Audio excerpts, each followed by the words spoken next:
Alright, it's been a while since I've recorded one of these. I missed some movies. I could go back and do videos for those.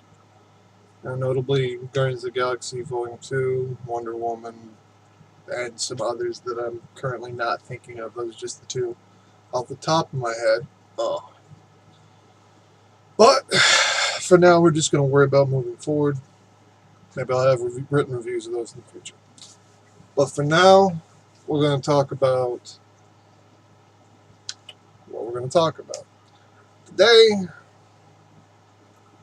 we're going to talk about this new Spider-Man movie, alright? My hair's not really oily, it's just I have been awake very long. I just watched the movie yesterday, and I really enjoyed it. I'm going to be honest with you, I enjoyed the hell out of it. I honestly think it was the best Spider-Man film thus far. And I mean that, I really do. I think Tom Holland is easily the best Spider-Man actor we've had so far. He has captured the character in a way that neither of the other actors have. No offense to Tobey Maguire or Andrew Garfield, it's just Tobey was too nerdy and Garfield was too cool, and now we have Tom coming in kind of right in the middle. And it works. It works perfectly. He's snarky and everything, but he's also fucking clearly a geek. So it works. It just does. I mean, yeah. What else is there to say? It just works.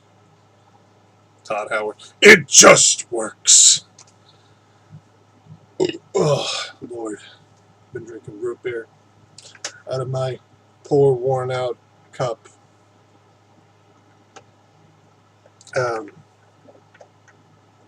I'm going to talk about well,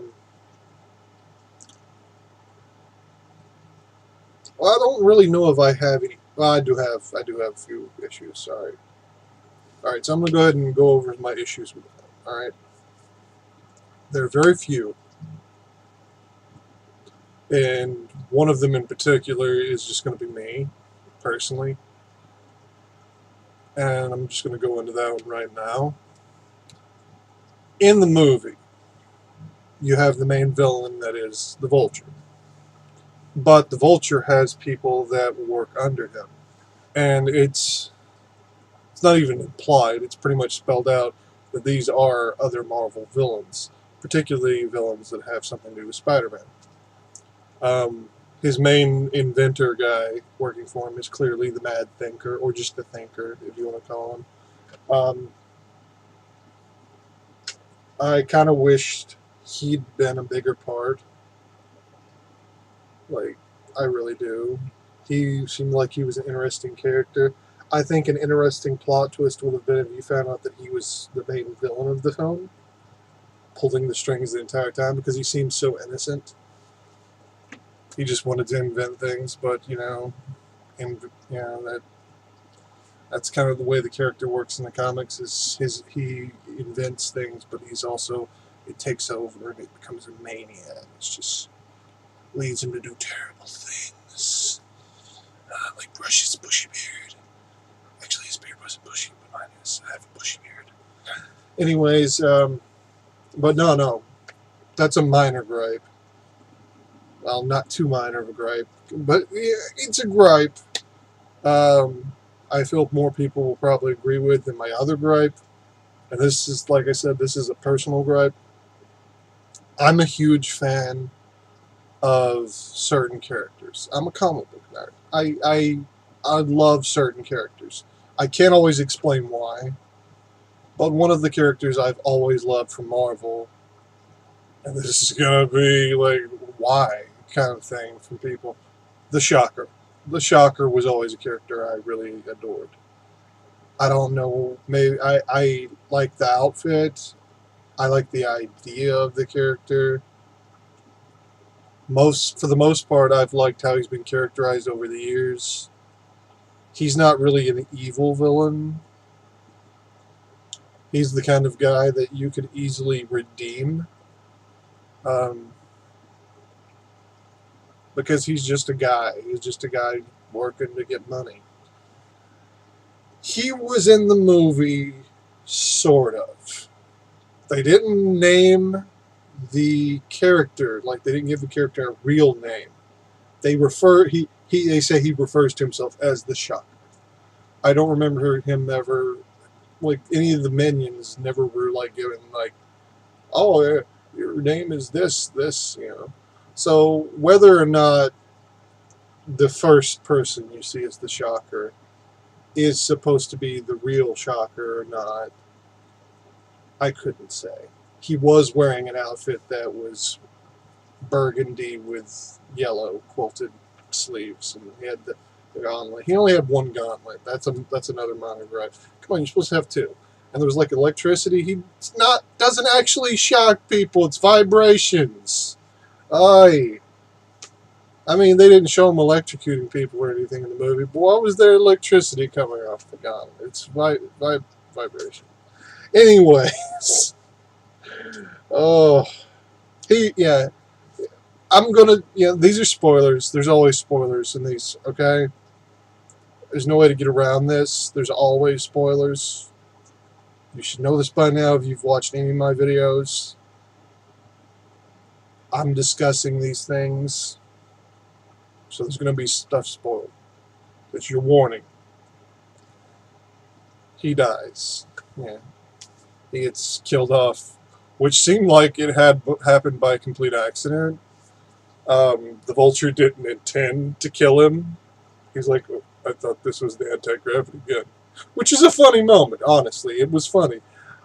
I would have enjoyed it more had it not been for the fact that he just vaporized what is the film equivalent of one of my favorite characters from the comics.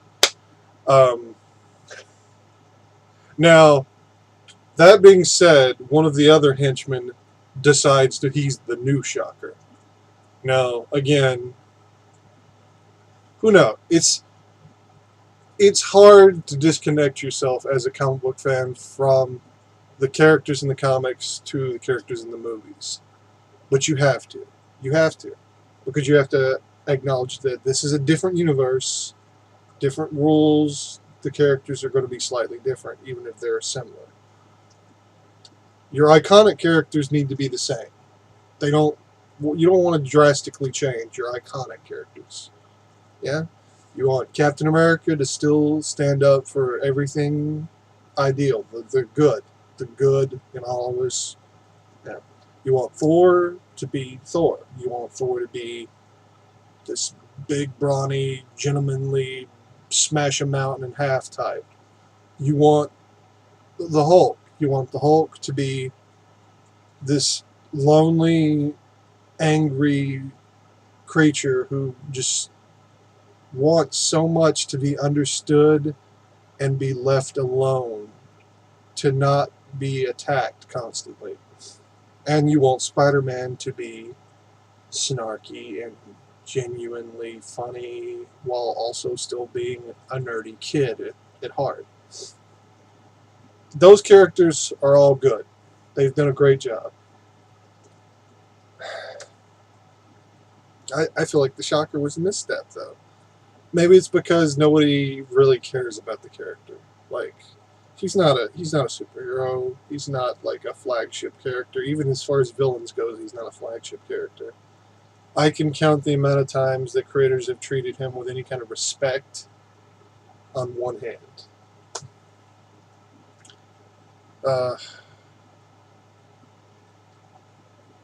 And I loathe Nick Spencer. I loathe him. I loathe the man. And I really enjoyed his comic series, The Superior Foes of Spider-Man.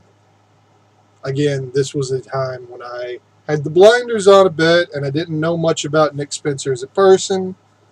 This is way before he pulled like, oh, I'm going to make Captain America a Nazi and all this shit. So I was just excited that the Shocker was going to be a main character in the comic. And I still enjoyed that comic series, but throughout, I was not happy with the fact that the Shocker was just treated as a complete joke. I do like the ending of that comic series where the Shocker came out kind of on top, but still, he's just treated as a joke, and it really pissed me off. Yeah, sure, he's not the Green Goblin, but he's he deserves better. Is what I'm getting at. I really feel like the character deserves better than he got in the movie. He deserves better than what he tends to get in the comics. I kind of wish I were a comic writer. Maybe I could do something with it. Who knows? I mean, I write. Every comic fan has that dream that maybe someday they'll write a comic book. Who knows? Other gripes with the film. I kind of wish they hadn't have pushed so many characters together. Like, I do like some of the twists. Like, I like the whole idea of... I just said like twice in a row. I liked the idea of the plot twist. The plot twist that, the Vulture is Liz's father. Because they can get away with that by never saying Liz's last name in the film. I don't recall them ever saying her last name. So while you're thinking in your head, you're like, oh, this is Liz Allen. Like, she was the initial love interest for Peter Parker. But then suddenly, oh, is her last name Toombs? Because her father's Adrian Toombs. So, like, that's an interesting twist. I kind of dug that. Yeah. I liked what they did with Flash. I liked the idea of them updating the bully stereotype instead of just going with the standard, oh, he's a jock and he hates nerds and everything. No, and here he's a more modern bully. He makes more sense in a more modern setting. But he's still a jerk. He's still an asshole. And and he's not just some blonde-haired white guy. He shows that people of all ethnicities can be shitty. They can be shitty human beings to other human beings. But there was layers to that character. I hope they explore that in future Spider-Man films. Because clearly he had a chip on his shoulder. He felt like Peter outshined him. Because Flash in this film is clearly not a dumb person. He's clearly intelligent. He wants to be smart and acknowledged for his mind. And he feels like Parker barely puts any effort forth into doing anything, but still outshines him. So he hates Peter as a result. And that's an interesting dynamic.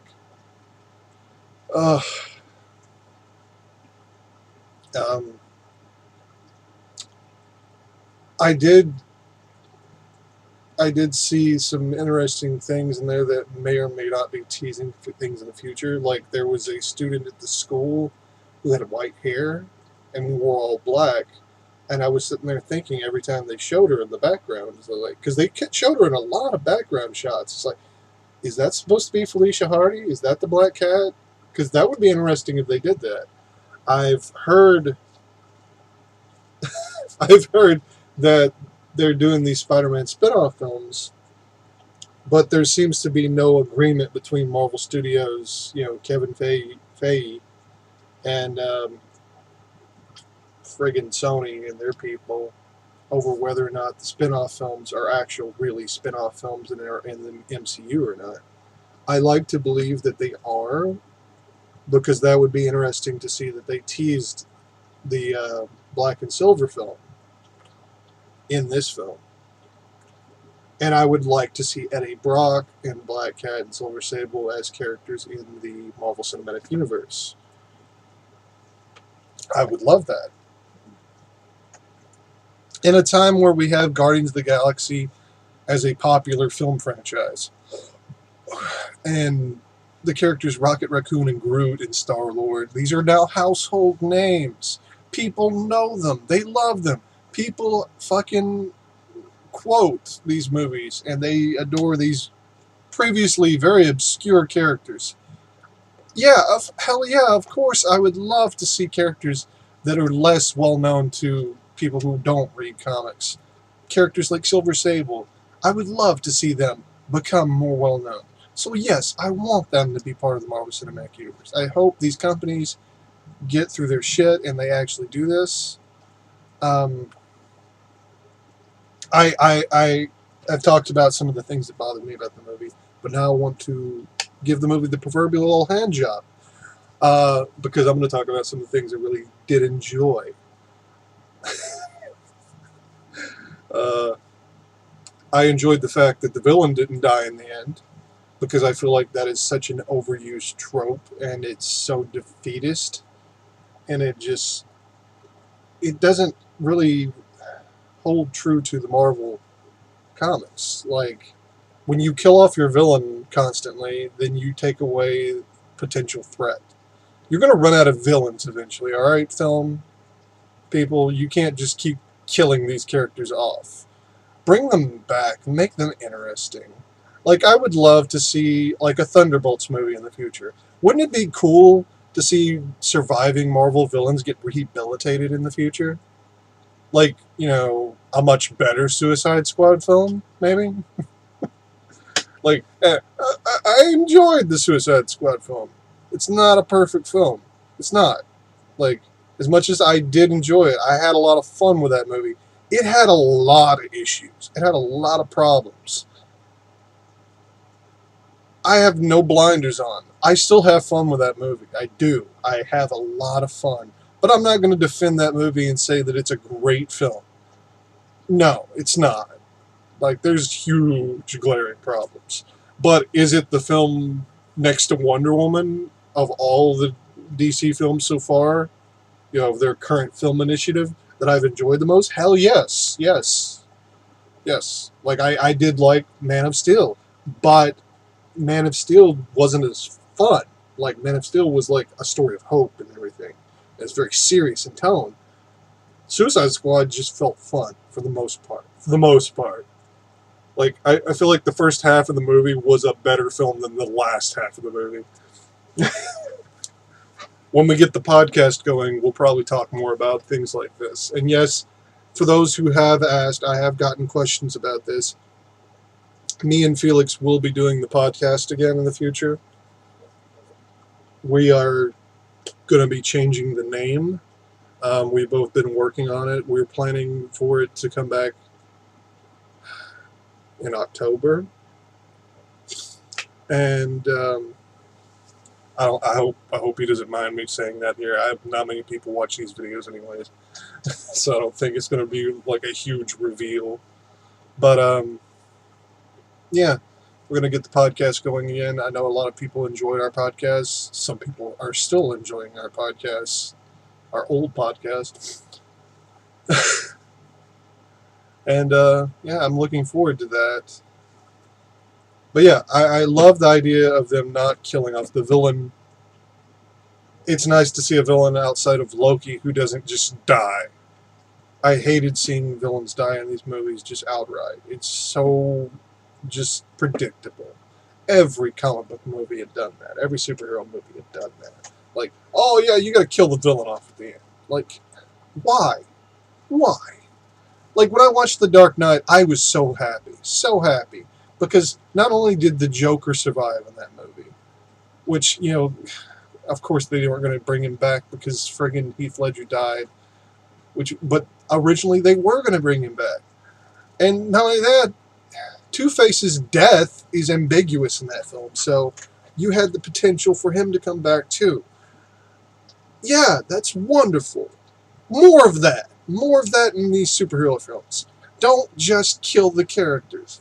If it's a Punisher story, sure, yeah, kill him. Punisher doesn't really have that many iconic villains. And usually when he does, they're characters that are either not going to get killed at all, somebody who seems like they're almost impervious to death, like Barracuda, or somebody who's just unrealistically talented so they survive everything, like fucking Bullseye.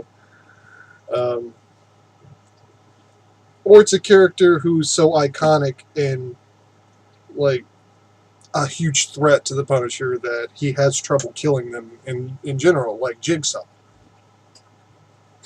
Now my mustache is tickling my nose. If you see me rubbing my nose a lot, that's what that is.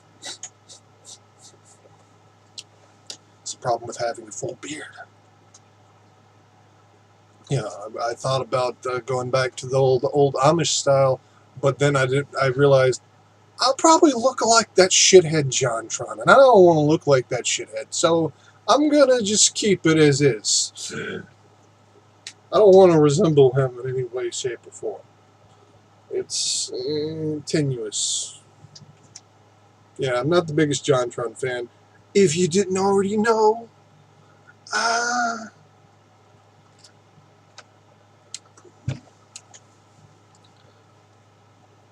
other things I really liked in the film. I like the Flash thing. I like the villain's not dying this time. Well, except for one. I like that they gave Happy Hogan, more than a couple of scenes. Like, they gave him a little more characterization. They showed him kind of almost seemed like he was proud, almost bonded with Peter on a level towards the end of the film. And I want more of that, actually. I would like to see more of that in the future. Because I have a feeling that they're going to continue with Happy being kind of a, I don't want to say mentor role, but like a handler for Peter. Like, Peter's still going to go to him. I feel like Happy learned to appreciate Peter more and take him seriously. So I feel like that would be great for the future in these films. So I want to see more Happy. Like, yeah, definitely. And I really liked Zendaya's role as Michelle. Or, as a lot of people already know, because this got spoiled really quickly, she's MJ, which is clever as hell. She's not Mary Jane, but by giving her the nickname of MJ, you put that in people's heads. You put that implication that maybe she will be something more in the future. Maybe she will fill a similar role to Mary Jane in Peter's life. She's not the same character at all. At all. She is so far removed from Mary Jane. Not just because she's not a white girl, but because she's not got the same personality at all. She's not that kind of person. But I actually liked her. She may have been one of my favorite parts in the movie. Her and Ned were like really great characters. By the way, bravo for bringing Ned Leeds as a character. I know they didn't say the name Leeds, but come on, it's Ned Leeds. I love the idea of him being the best friend character, the guy in the chair. He was great in the movie. Love the actor. He brought a lot of energy to the role. Very fun to watch, and I look forward to seeing these characters again in the next film. Who knows? Maybe they'll pop up in Avengers of Infinity War. Because, Peter will be in there. Maybe there'll be a scene or two of Ned and MJ. I would love that. Oh. And I really also quite liked the reveal at the end of the film, before the credits rolled, of Aunt May walking in on Peter when he's putting on his Spider-Man suit. Yes, okay? I know a lot of people debate, like, should he tell her, shouldn't he tell her? Should he tell her, shouldn't he tell her?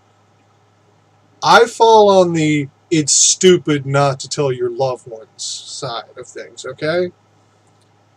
You should have support systems. It's important. One of my favorite comic books in the last probably 20 or so years was a comic called Blue Beetle. You might have heard of it. Jaime Reyes, a young El Paso teenager who gets bonded with an alien scarab thing that gives him armor and early on his parents and sister find out that he has powers. His best friends find out that he has powers. And they support him. They help him. It was so good. I loved it. One of my biggest problems with the new 52 was the new Blue Beetle series they did, which tried to characterize itself in the same ways the other would. Because it had the exact same cast, except they took away one of the best parts, which was him having a support system of people who knew his secret and trusted him, and he trusted them. It was such an important thing, and I hate that they got rid of it. And they forced this romance between him and one of his best friends, and it's stupid, and I hate it, and I want to punch it in the face.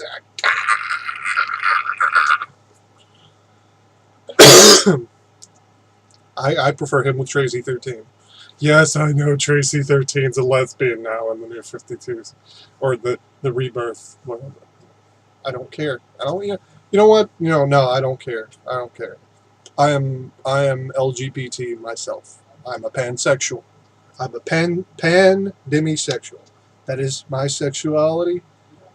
But I think it's more damaging to constantly change the sexualities of characters the way they've done in comics. Like at the New 52, especially is what I'm talking about. I'm not talking about like Marvel making Iceman gay. You know what? I always thought Iceman was gay. The man has not had a successful romantic relationship. He's very just defeatist. He just seems to want all of his relationships to go bad. So when they're like, oh, he's gay now. Okay, I'm accepting. It's not a surprise. Like, look at his track record. A lot of people thought I was gay because I don't have a lot of... And I am on that spectrum. I am. I'm attracted to some men. But it's not the same for me. I'm not used to parting my hair on this side, so it's new for me. It's... Before the New 52 happened. Yeah, Spider-Man to New 52 here. It's a long video, and I'm just rambling. Before the New 52 happened, we had strong gay characters over at DC. You had you didn't have Jade, but you had Obsidian. You had Tasmanian Devil. You had fucking Batwoman. These were characters that were great characters, but they were underutilized. And fucking what happens? They just ignore the Tasmanian Devil even exists. They erase Obsidian and his sister from reality by making their father gay, which I think they're coming back as part of the new Rebirth thing, which is great. Now, I'm not shitting on Rebirth overall. I actually think Rebirth has actually been largely pretty good. But the Tracy 13 thing, I liked her as a character before. I liked her relationship with Jaime. If you wanted to say she was bisexual, I would have been fine with that. That's great. But I still prefer her to be with Jaime than with Natasha Irons. I liked her and Natasha's role as friends. And she was such a strong supporting character in the Blue Beetle comic series that I'm disappointed that she's no longer there. Like, is she even a supporting character in anything now? I don't even know. I don't think so. Like, I don't know. Some people say I'm old. Some people say I'm too young. I'm just caught in the middle of this shit. I just want good comics. And it's hard. It's hard having opinions. But anyway, it's Spider-Man Homecoming. It's a good movie. It's a great movie. Best Spider-Man movie I've ever seen. Yeah. Better than Spider-Man 2. Better than Amazing Spider-Man. I liked it. Fair is fair. Go watch it before it leaves theaters. It's worth your time. I'll be back soon. I'm going to have a couple more videos. Probably record another one soonish after this one, actually. Like this same day. Probably within the same hour. Maybe I'll move it a little before that. But I'll see you then. And you guys have a great month. And I'll try to get more articles out. I've just been so tired and busy. Holy shit! Ah!